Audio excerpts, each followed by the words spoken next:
Shalom, selamat malam Bapak Ibu yang saya kasihi dalam nama Tuhan Yesus Kristus. Tuhan, pada saat malam hari kita akan membahas tentang firman Tuhan di dalam Kisah Para Rasul 19 ayat 13 sampai 16. Sebelumnya kita satu dalam doa. Bapa di surga, terima kasih Tuhan, Kau selalu menyertai hidup kami.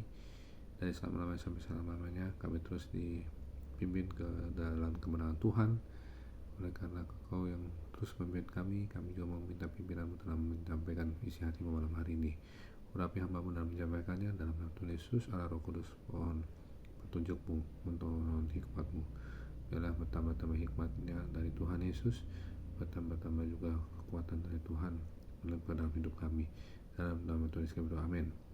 Kita baca firman Tuhan di Kisah Para Rasul 19 13 sampai 16. Anak-anak Skewa.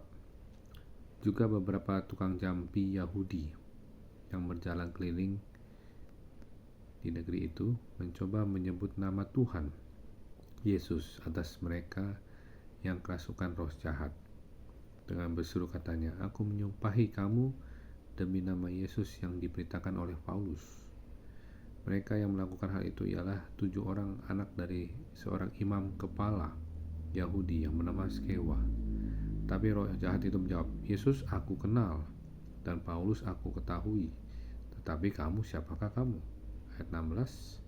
Dan orang yang dirasuk roh jahat itu menerpa mereka dan menggagahi mereka semua dan mengalahkannya, sehingga mereka lari dari rumah orang itu dengan telanjang dan luka-luka. Jadi ini bicara nama Yesus yang disebutkan oleh anak-anak Skewa.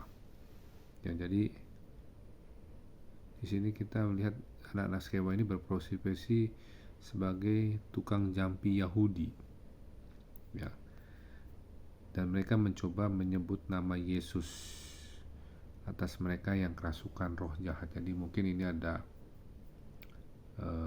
orang yang meminta pertolongan kepada tukang jampi Yahudi, yaitu anak-anak Skewa ini, dengan menyebut nama Yesus, Tuhan Yesus, untuk mereka yang kerasukan roh jahat. Dan inilah caranya mereka, "Aku menyumpahi kamu demi nama Yesus yang diberitakan oleh Paulus." Nah, mereka yang melakukan hal itu gak main-main, 7 orang anak dari seorang imam kepala gembala ya Yahudi bernama Skewa.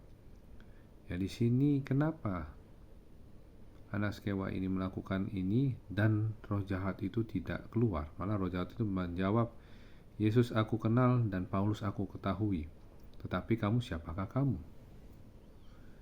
Ya, dan orang yang dirasuk roh jahat itu menerpa mereka dan menggagahi mereka semua dan mengalahkannya, sehingga mereka lari dari rumah orang itu dengan telanjang dan luka-luka. Bayangin, bisa melakukan perlakuan fisik yang sangat-sangat tidak enak, ya, sampai luka-luka, sampai tidak berpakaian atau telanjang. Ada pertama, yaitu belum bertobat. Kalau kita menyebut nama Yesus belum bertobat, tidak ada kuasanya. Karena nama Yesus itu bukan nama sembarangan. Karena ada orang Kristen ya dalam situasi mabuk dia menyebut nama Yesus, berjudi menyebut nama Yesus. Itu tidak menghormati ya, malah itu kesannya meledek. Tapi Tuhan Yesus tetap sabar, tetap menunggu waktu untuk bertobat ya. Disinilah pola-pola kita melihat bahwa ada menyebut nama Yesus itu dengan pola yang belum bertobat. Memang kita harus setiap hari hidup dalam pertobatan. Memang kita masih jauh dari sempurna, makanya kita hidup dalam pertobatan. Ya, menyebut nama Yesus itu kalau disertai pertobatan, dahsyat kuasanya, ajaib kuasanya. Karena kalau dengan pertobatan pasti keinginannya keinginan Allah, keinginan Tuhan Yesus ya, bukan keinginan diri sendiri lagi. Yang kedua, motivasi salah. Ini 7 anak Skewa ini berpotensi sebagai tukang jampi Yahudi. Mungkin dia bisa melihat Paulus banyak mengusir setan-setan dengan memakai nama Tuhan Yesus Kristus.